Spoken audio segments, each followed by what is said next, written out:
எனக்கு எங்க அப்பா ரொம்ப பிடிக்கும். ஆனா நான் ஒரு புள்ள பெற்ற பிறகுதான் எங்க அப்பா மேல எனக்கு பயங்கர பாசம் வந்துருச்சு. இவ்வளவு பெரிய விஷயம், என் அஃபோர்டபிலிட்டிக்கு நான் இவ்வளவு செய்யறேன். அவரு எங்க அப்பா எல்லா பூர்வீகத்தையும் வித்துட்டாரு.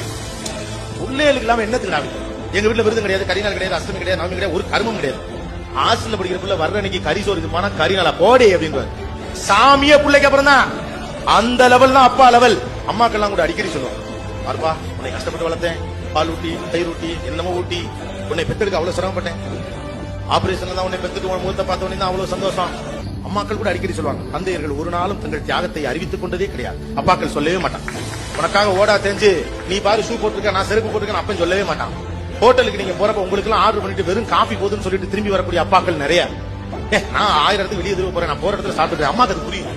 ஏங்க நீ ஒரு தோசை சொல்லிட்டா என்ன, நான் 1000 இடத்துக்கு போறேன் பிள்ளைய சாப்பிட்டு பேசாம உட்காந்து கையில 25,000 ரூபாய் முள்ளங்கி பத்த மாதிரி சம்பளம் வாங்கிட்டு வரல, ஒரு 1000 ரூபாய் எடுத்து செலவு பண்ண என்ன மோசமா போச்சு நினைப்ப.